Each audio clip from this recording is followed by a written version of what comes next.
Doctor Farooq Abdullah ने बात की है मालदीव भारत की जो दरमियान जो कंट्रोवर्सी पैदा हुई है उस चीज को लेकर। डॉक्टर फारूक अब्दुल्ला का कहना है कि मालदीव कंट्रोवर्सी क्यों पैदा हो गई मुझे नहीं मालूम, मुझे नहीं समझ में आ रहा है। अलबत्ता भारत ने हमेशा मालदीव का सपोर्ट किया है। डॉक्टर फारूक अब्दुल्ला कहते हैं कि भारत की फौज जो है उन्होंने हमेशा मालदीव का सपोर्ट भी किया है, लेकिन आज ऐसा क्यों हुआ है? कहीं भारत में बढ़ती नफरतें इसके लिए जिम्मेदार तो नहीं है? मैं ये भी नहीं जानता हूं। ये डॉक्टर फारूक अब्दुल्ला कहते हैं। फारूक साहब ये भी कहते हैं कि हमें चाइना को भी नजरअंदाज नहीं करना चाहिए। चाइना ने भारत को हर तरफ घेर के रखा है। डॉक्टर फारूक अब्दुल्ला जम्मू कश्मीर के साबिक वजीर आला, मेंबर पार्लियामेंट भी है। वो कहते हैं कि भारत को चाइना की जानिब से बार बार अड़चनें पैदा की गई हैं और चाइना ने भारत को हर तरफ घेर के रखा है और हमें इसको समझना होगा। और ये जो खारजा वजारत है उन्हें भी इस हवाले से अपना मौकफ रखना चाहिए। डॉक्टर फारूक अब्दुल्ला जम्मू के अंदर मीडिया नुमाइंदों से बात कर रहे थे।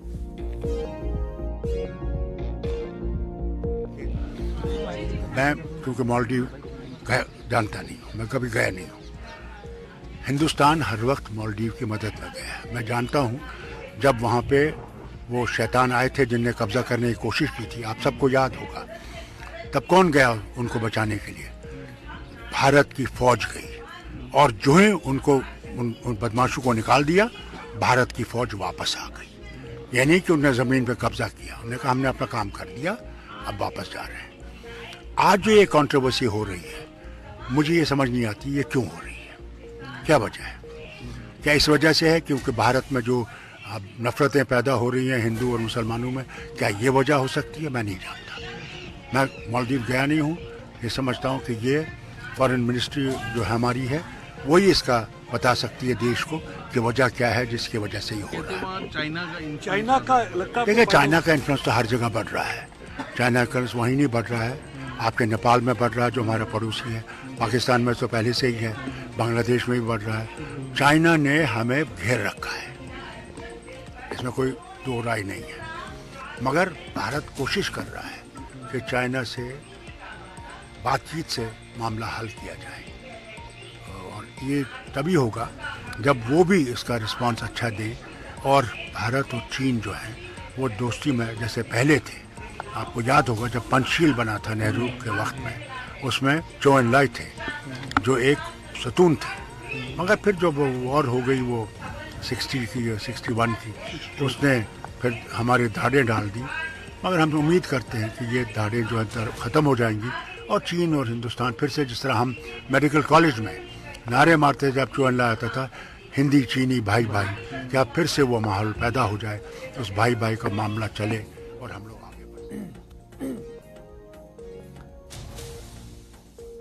चलो, डॉक्टर फारूक अब्दुल्ला जम्मू के अंदर मीडिया नुमाइंदों से बात कर रहे थे। बात और खबर जो अगली है वो हम जम्मू कश्मीर के अंदर ट्रांसपोर्ट को लेकर करेंगे। आपको याद ही होगा हिट एंड रन मामले को लेकर पहले से ही हालात किस तरह हैं। हालांकि मरकजी सरकार की जानिब से इन रिटर्न कहा गया है कि इन कवानीन को हम इंप्लीमेंट नहीं करेंगे तब तक जब तक ना हम ट्रांसपोर्ट एसोसिएशनों को ऑन बोर्ड लेंगे। लेकिन कश्मीर के अंदर आज ऑल कश्मीर ट्रांसपोर्टर्स कॉन्फेडरेशन की जानिब से हड़ताल की कॉल दी गई थी। ये एक तंजीम है और कुछ इनकी हमख्याल जमातें जिन्होंने आज इस हड़ताल के तहत अपनी बसेस या सोमोज जो है उन्हें बंद रखा और खासतौर पर अनंतनाग के कुछ हिस्सों में और कुपवारा के कुछ हिस्सों में इसका असर देखने को मिला, लेकिन शहरी श्रीनगर के अंदर इसका असर नहीं देखने को मिला। असर क्यों नहीं देखने को मिला? क्योंकि ट्रांसपोर्ट एसोसिएशन ने भी जो जम्मू कश्मीर की ट्रांसपोर्ट एसोसिएशन है वो भी दो हिस्सों में बढ़ती हुई नजर आ रही है। लेकिन जिस एसोसिएशन ने यानी ऑल कश्मीर ट्रांसपोर्टर्स फेडरेशन की जानिब से जो हड़ताल की कॉल दी गई थी उसका असर भी कुछ इलाकों के अंदर ज्यादा देखने को मिला और कुछ इलाकों के अंदर जुजवी असर देखने को मिला। कुपवारा के अंदर ये जो तस्वीरें हम आपको दिखा रहे हैं कुपवारा की हैं। बसेस यहां पर खड़ी हैं और मुसाफिरों को भी काफी मुश्किलात का सामना करना पड़ा। जो लोग थे जिन्हें एक जगह से दूसरी जगह जाना था, हॉस्पिटल जाना था, उन्हें भी परेशानी उठानी पड़ी। ड्राइवर साहिबान क्या कहते हैं और उसके साथ साथ जो आज लोग मुतासिर हड़ताल की वजह से हुए हैं उनका क्या कुछ कहना है, आइए देखते हैं।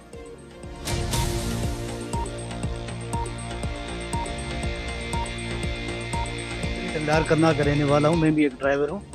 तो आज हमारी हड़ताल है क्योंकि चेयरमैन साहब ने कॉल दी थी 2 दिन हड़ताल की, तो इसलिए आज हम हड़ताल पे हैं। क्योंकि ये जो काला कानून सरकार ने हमारी ये लाई, ये बिल्कुल हमें मंजूर नहीं है।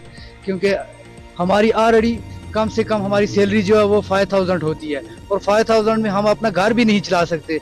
तो कैसे हम इतना बड़ा जो इनिशिएटिव सरकार ने लिया हमारे लिए, हम इसको सक्सेसफुल कर सकते हैं। तो हमारी अपील रहेगी, और आज हमारा डिस्ट्रिक्ट कुपवाड़ा पूरा बंद है, हम हड़ताल पे हैं 2 दिन के लिए, और हमारी सरकार से और एलजी इंतजामिया से भी अपील रहेगी कि ये कानून जो है इसको वापस लिया जाए। राजपुर मोहम्मद मुजफ्फर खान नाव श्रीनगर गई गाड़ी का हड़ताल प्रॉब्लम राजपुर पे आए अकिस गाड़ी मज, मगर सीट तिर वापस पैदल आए तो को रोड वोड वो ये जरूरी श्रीनगर गो अस्पताल। अहन परेशान अस्पताल मज बेमार। चलिए, ये था एक पहलू जो हड़ताल आज हुई है ट्रांसपोर्टर्स की, क्योंकि वो कहते हैं कि इस कानून को वापस से लिया जाए, और वो ये भी कहते हैं कि हमें इन रिटर्न लिख के दिया जाए होम मिनिस्ट्री की जानिब से कि जनाब हम इसको इम्प्लीमेंट नहीं करेंगे। हालांकि दाखिला वजारत की जानिब से या मरकजी सरकार की जानिब से ये इन रिटर्न दिया भी गया है कि हम इस एक्ट को तब तक लागू नहीं करेंगे जब तक ना हम ट्रांसपोर्ट एसोसिएशन को ऑन बोर्ड लेंगे। इस हवाले से जो ऑर्डर है वो बाज़ाब्ता तौर पर सोशल मीडिया के अंदर भी आजकल मौजूद है। लेकिन Jammu Kashmir transporters welfare association जो कि जम्मू कश्मीर की ट्रांसपोर्ट एसोसिएशन है, उन्होंने कहा कि आज हमने कोई कॉल नहीं दी थी, इसलिए उन्होंने कहा कि हमारा ट्रांसपोर्ट सड़कों के अंदर अलग अलग जिलों के अंदर रवां दवा था। उनका कहना है कि हम कौमी स्तर पर इंडिया ट्रांसपोर्ट कांग्रेस के प्रोग्राम के साथ है। यानी इनका कहना है कि इससे पहले जो हड़ताल हुई थी, आज दिन को छोड़कर जो पहले हड़ताल हुई थी, तो वो कौमी स्तर पर इंडिया ट्रांसपोर्ट कांग्रेस का प्रोग्राम था और हमने उसकी हिमायत की थी। लेकिन फिर जब ऑल इंडिया ट्रांसपोर्ट कांग्रेस के जो नुमाइंदगान है, जब उन्होंने मरकजी सरकार के साथ बात की, और फिर जब मरकजी सरकार की तरफ से एश्योरेंस मिली है कि हम इस कानून को इम्प्लीमेंट नहीं करेंगे तब तक जब तक ना आपको एतमाद मिलेंगे, तो उसके बाद हम उसी प्रोग्राम के साथ हैं। और उन्होंने कहा कि मरकजी सरकार ने हमें तहरीरन भी लिख के दिया है कि हम इस कानून को इम्प्लीमेंट नहीं करेंगे। तो इस वजह से आज हड़ताल का कोई तुक्का नहीं बनता था, और इनकी जो एसोसिएशन है उन्होंने एहतजाज नहीं किया था, बल्कि उनका ट्रांसपोर्ट रवां दवा था। हम all India motor transport Congress के दिए गए कॉल की हिमायत में आए थे गुज़श्ता दिनों, लेकिन जब उनकी हुकूमत हिंद के नुमाइंदों के साथ बात हुई थी, जो गवर्नमेंट के नुमाइंदे थे उनके साथ हमारे नुमाइंदों की बात, जो हमारे रिप्रेजेंटेटिव है, ट्रांसपोर्ट रिप्रेजेंटेटिव है, उनके साथ बात हुई थी, जिसमें ये तय पाया गया था इस कानून को फिलहाल होल्ड पे रखा गया था। इसमें कुछ अमेंडमेंट्स करने के लिए बाद में एक ऑफिशियल स्टेटमेंट भी आया है, गवर्नमेंट ऑफ इंडिया की तरफ से एक ऑफिशियल स्टेटमेंट भी आया है, जिसकी रूह से ये कहा गया कि हम इसकी धारा 106(2) को तब तक इंप्लीमेंट नहीं करेंगे जब तक हम all India motor transport company के नुमाइंदों के साथ बात नहीं करेंगे। इस सिलसिले में कल की जो हमने प्रेस कॉन्फ्रेंस इसलिए बुलाई थी कि हमने अपने ड्राइवरों, अपने ऑनरू जो हमारे साथ वाबस्ता है ऑल जेंड के ट्रांसपोर्टर्स वेलफेयर एसोसिएशन के साथ, जो हमारा जम्मू डिवीजन भी, जिसके साथ हमारा जम्मू डिवीजन भी है, उनके साथ सलाह मशवरा करके हमने फैसला लिया था कि 8 और 9 को कोई हड़ताल नहीं होगी। उसमें मुतफिका तौर हमने ये फैसला लिया था।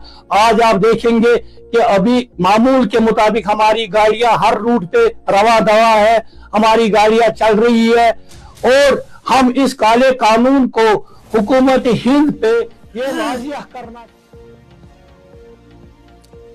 इधर अपनी पार्टी की जानब से आज पुलवामा के अंदर एक रोजा कन्वेंशन मुनक्किद हुआ। पार्टी ने अपनी पार्टी को मजबूत बनाने के लिए ये प्रोग्राम यहाँ पर हुआ। इस दौरान यहाँ पर कुछ दूसरी जमातों के जो लीडरान या कारकुनान हैं, दूसरी जमातों के जो कारकुनान हैं या वोटरान हैं, उन्होंने अपनी पार्टी का दामन थाम लिया। मोहम्मद अशरफीर सूबाई सदर जो अपनी पार्टी की है, उन्होंने इनका वेलकम किया और दीगर लीडरान भी उनके हमरा यहाँ पर थे। कुल मिलाकर जोर दिया गया पार्टी वर्करों पर कि वो अपनी पार्टी का मंशूर और उनके बकौल सच्ची सियासत को परवान चढ़ाने के लिए उनका प्रोग्राम घर घर पहुंचाए।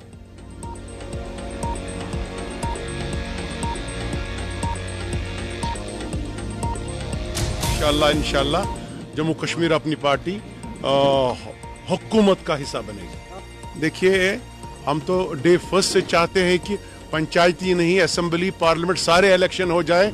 हम जो ग्राउंड पर मुश्किलात देख रहे हैं लोगों के, उनसे पता चल रहा है कि इस वक्त जो एडमिनिस्ट्रेटिव हुकूमत है या प्रेसिडेंट्स रूल है, ये लोगों के हित में नहीं है।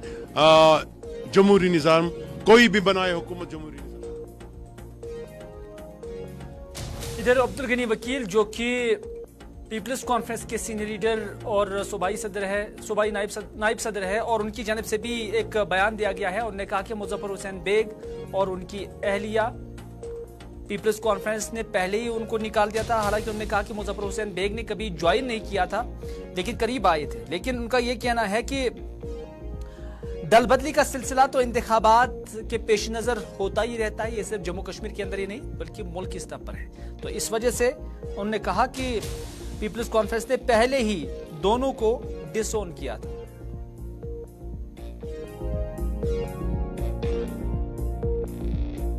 चाहे पार्लियामेंट इलेक्शंस थे, चाहे जो असेंबली इलेक्शंस होते हैं, तो इन इलेक्शंस के नजदीक आने से ही हर पार्टी में उथल पुथल शुरू होती है। इसलिए जो इस वक्त ये अभी बढ़ जाएगा, क्योंकि जब इलेक्शन नजदीक आ रहे हैं, कहीं किसी को टिकट नहीं दिया जाएगा, इस वक्त भाग जाएगा, किसी को ओहदा नहीं दिया जाएगा, उसको भाग जाएगा। इसलिए ये परंपरा रही है सियासी मैदान में, क्योंकि हमारे पार्टी में इनमें से तो कोई था ही नहीं। नहीं, वो भी नहीं थी। हमने कभी उसको न कभी मीटिंग उसने कोई अटेंड की, न कभी। वो पहले दोनों मियाँ बीवी आए थे, लेकिन फिर जब उनका जो पार्टी का रोल जो रहा पार्टी में, वो अच्छा नहीं रहा। फिर तो आपको अगर याद होगा तो हमारी जनरल सेक्रेटरी ने बाज़ाब्ता स्टेटमेंट इशू करके उनको डिसोन किया।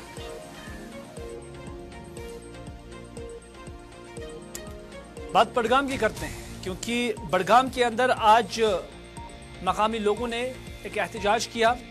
दरअसल ये अलमदार कॉलोनी बडगाम के लोग हैं जिन्होंने कहा कि लगभग 2 माह से वो बिजली से महरूम है। दरअसल उनका कहना है कि यहाँ ट्रांसफार्मर जो इलाके का है वो बार बार जल जाता है और महकमा इसका कोई मुकम्मल और परमानेंट हल या सोल्यूशन नहीं ढूंढता है। उन्होंने कहा कि हमें कभी बोला जाता है कि तेल नहीं है, कभी बोला जाता है कि रिवर्स बिजली आ जाती है, कभी और कुछ कहा जाता है, कभी लोड शेडिंग कही जाती है। नतीजा ये है कि मकामी आबादी काफी परेशान है। लोग क्या कहते हैं, आए देखते हैं।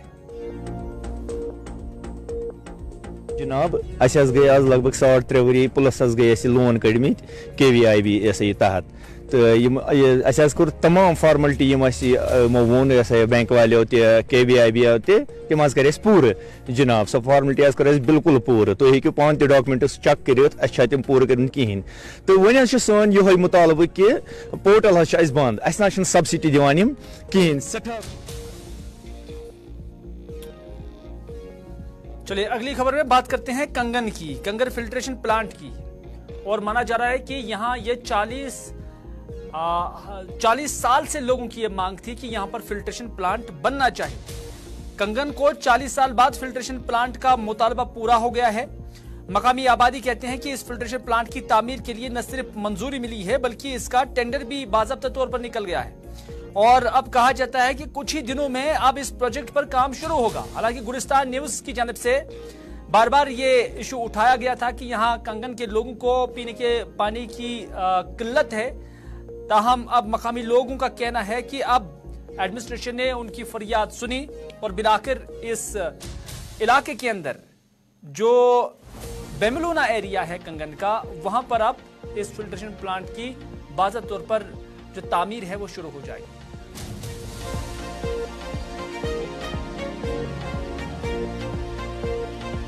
कंगन लोगों की एक देरीना मांग जो अल्हम्दुलिल्लाह आज पूरी हो गई फिल्ट्रेशन प्लांट बनाने के लिए।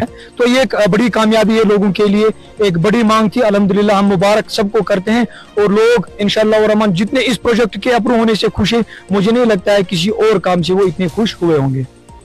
उनको कि आज 40 साल की जो डिमांड थी कंगन के लोगों की, पूरी आवाम की, वो पूरी हो गई जो वाटर फिल्ट्रेशन प्लांट की। ये बताना ज़रूरी है कि इस पे पूरा कंगन टाउन मुश्तमिल है, जो हमारे हॉस्पिटल है, बाकी जो गवर्नमेंट दफातर है, वो भी इस पे मुश्तमिल है। तो सच में आज एक खुशी की लहर है और हम शुक्रगुजार है हर किसी स्टेक होल्डर का जो भी इसमें पार्ट लिए आज तक इसको कामयाब बनाने में। देखिए, एज एन एडमिनिस्ट्रेशन उन्हीं का रोल होता है एग्जीक्यूशन में, हम उनका भी शुक्रगुजार है कि उन्होंने भी अच्छा कंट्रीब्यूशन दिया इसमें, हमेशा हमारे साथ रहे जो पूरी एडमिनिस्ट्रेशन है कंगन सब डिवीजन की। 40 साल के बाद आज कंगन वालों के लिए खुशखबरी है कि फिल्ट्रेशन प्लांट अप्रूव हो गया। जेजीएम वाला ये जो प्रोजेक्ट था, लैंग्वेजिंग प्रोजेक्ट, आज 40 साल के बाद कंगन सब डिवीजन के लिए खुशखबरी है कि ये जो प्रोजेक्ट है अप्रूव हुआ, टेंडर भी हुआ और बाज़ाब्ता तौर पर अगले 15 दिनों में इस प्रोजेक्ट में काम भी लगेगा। और ये सबसे बड़ी दीरीना मांग थी कंगन सब डिवीजन की। जो फिल्ट्रेशन प्लांट था बामलिन वाला, ये 40-45 सालों से आज तक अपग्रेड नहीं हुआ था। तो बड़ी राहत मिलेगी इस फिल्ट्रेशन प्लांट से कंगन सब डिवीजन के लिए और टाउन के लिए। कैमरामैन चलिए बात खानाबल अनंतनाग की करते हैं, जहां पर बोट कॉलोनी के अंदर आग नमूदार होने से कमोबेश 8 मकान खाकिस्तर हुए हैं और इस तरह से यहां दौरान शब यह आग लग गई है, जिसके नतीजे में यहां मुतासिरीन को काफी नुकसान भी पहुंचा है। हालांकि आज मुतअद्दिद लोग, जिसमें नेशनल कॉन्फ्रेंस के सीनियर लीडर अब्दुल मजीद लारमी, वो भी यहां पर आए हुए थे और उन्होंने भी यहां पर सूरत हाल का जायजा लिया और उसके बाद उन्होंने जब मीडिया के नुमाइंदों के साथ बात की तो उन्होंने कहा कि मैं इस मामले को एडमिनिस्ट्रेशन के साथ उठाऊंगा और इन लोगों के मसाइल का इजाला होना चाहिए और इनकी रिहेबिलिटेशन हो जानी चाहिए और साथ ही साथ इन्हें बरवक्त कोई मदद मिलनी चाहिए।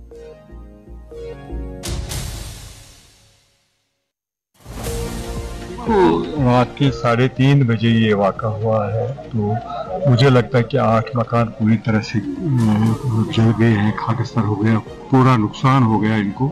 बाकी जो जितने भी घर है उनका अंदर का जो भी सामान है वो भी। मेरी गुजारिश है, साहब भी यहाँ पे ही है, मेरी गुजारिश है कि यहाँ पे इनको जो अंदर जो पूरे मकान जल गए हैं, जो पूरा नुकसान हो गया है, तो इनको कम से कम 50-50 लाख का इमीडिएटली वहाँ पे मुआवजा मिलना चाहिए और जो बाकी लोग हैं उनको 10-10 लाख रुपए जो अंदर का, क्योंकि आज के ज़माने में, आज मौसम सरमा है, आज के ज़माने में अफोर्ड करना बहुत ही मुश्किल है।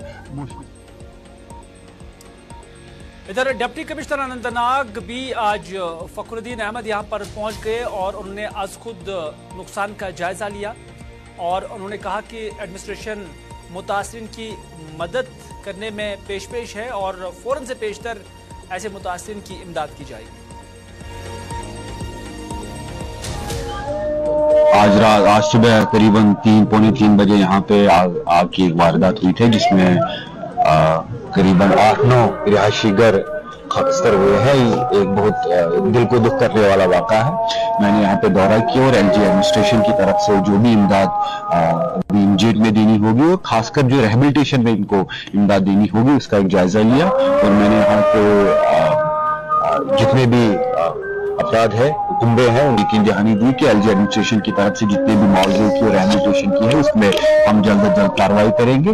लेकिन इसके साथ साथ मुझे लगता है कि ये पूरे अनंतनाग के लिए मेरा एक मैसेज है कि आप थोड़ा सा ड्राई स्पेल चल रहा है और दूसरा विंटर में आके वारदातों में कुछ थोड़ी सी। नाज़रीन, सदर द्रौपदी मुर्मू की जानिब से आज एक तकरीब मुनक्कद की गई है जिसमें हिंदुस्तान के आला कारकर्दगी का मुजाहरा करने वाले खिलाड़ियों को बावकार कौमी खेल अवार्ड से नवाजा गया। इस तकरीब में जहां मुतअद्दिद खिलाड़ियों को सदर हिंद की जानिब से नवाजा गया, वहीं पर जम्मू कश्मीर से ताल्लुक रखने वाली खिलाड़ी शीतल देवी को भी कौमी स्टाक के इस अर्जुन अवार्ड से नवाजा गया है। शीतल देवी जम्मू कश्मीर के किश्तवाड़ इलाके से ताल्लुक रखती हैं, जिसे तीर अंदाजी में बेहतरीन महारत और कारकर्दगी के लिए सदर हिंद की जानिब से इस आला अवार्ड से नवाजा गया है। और इस तरह से शीतल देवी ने यह अवार्ड हासिल करके न सिर्फ किश्तवाड़ का बल्कि पूरे जम्मू कश्मीर का सर फख्र से ऊंचा कर दिया है। वाज़ेह रहे कि अवार्ड्स की तकरीब आमतौर पर 29 अगस्त को मुनक्कद हुआ करती थी, लिहाजा हम इस साल 23 सितंबर से 8 अक्टूबर तक एशियन गेम्स की वजह से ये ताखीर हुई। एशियाई खेल में 3 स्वर्ण पदक, महिला व्यक्तिगत कंपाउंड एवं मिश्रित, 2023 को पिल्सन चेक गणराज्य में आयोजित विश्व पैरा तीरंदाजी चैंपियनशिप में एक रजत पदक महिला व्यक्तिगत कंपाउंड जीता। सुश्री शीतल देवी को पैरा तीरंदाजी में उनकी उत्कृष्ट उपलब्धियों को मान्यता प्रदान करते हुए वर्ष 2023 के लिए अर्जुन पुरस्कार से सम्मानित किया जाता है। सुश्री शीतल देवी।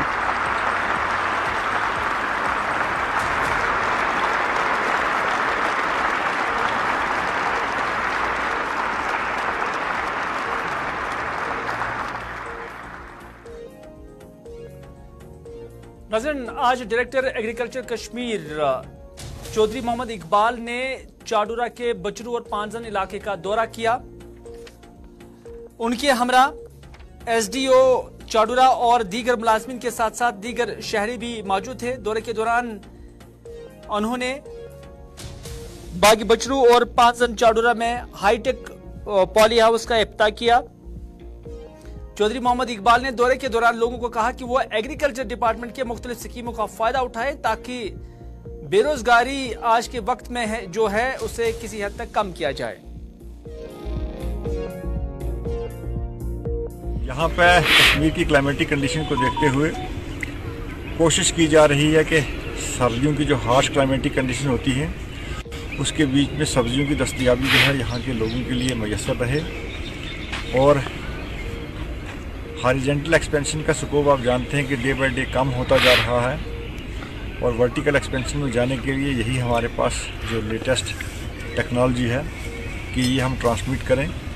और कोशिश की जा रही है कि टाइम एंड अगेन के नौजवानों को ज़्यादा से ज़्यादा साथ में जोड़ा जा सके, जहाँ से वो अपने लिए भी रोज़गार मैसर करें और बाकी आम लोगों को भी रोज़गार दें। और ख़ासकर ये जो एरिया सब डिवीज़न चाडुरा का है, यहाँ पे बहुत सारे लोग जो हैं ये वेजिटेबल की काश्तकारी के साथ जुड़े हुए हैं और हम ये चाह रहे हैं कि ज़्यादा से ज़्यादा लोग जो एरिया ऑलरेडी हैं वहाँ पे हैं और नए से नए एरिया को वेजिटेबल की काश्तकारी में लाया जाए। क्योंकि जब हम कैश क्रॉप्स के ऊपर जाएंगे तो हमारे फार्मर को फ्राम हिज फील्ड ही वो उसका जो प्रोड्यूस है वो बिक जाता है, वो बाहर की मंडी में भी जाता है। और इन सारी चीज़ों से अल्टीमेटली क्या होगा कि हमारे फार्मर की जो इनकम है उसको बढ़ाने के बारे में जो गवर्नमेंट की प्लानिंग है उसी के बारे में हम सोच रहे हैं। और हमारी कोशिश होगी, जैसा कि अभी मुझे यहाँ बताया गया, कि इस एरिया के बीच में ये जो 20-25 जो फार्मर हैं इस एरिया के, इसके बीच में हम कोशिश करेंगे कि अगर हमारे पास कोई फाइनेंशियल प्रोविज़न हुआ तो हम इनको पानी की फैसिलिटी से भी इस साल कोशिश करेंगे कि दी जाए। अगर इस साल हमारे पास फाइनेंशियल प्रोविज़न उसका यहाँ डिस्ट्रिक्ट के अंदर नहीं बचा होगा तो हमारी कोशिश होगी कि हम। नाज़रीन, खबरनामे में बस इतना ही। अपने मेज़बान को दीजिए इजाज़त इस वादे के साथ कि अगर जिंदगी रही तो आपसे फिर होगी मुलाकात। तब तक के लिए खुदा हाफिज़, फी अमानिल्लाह।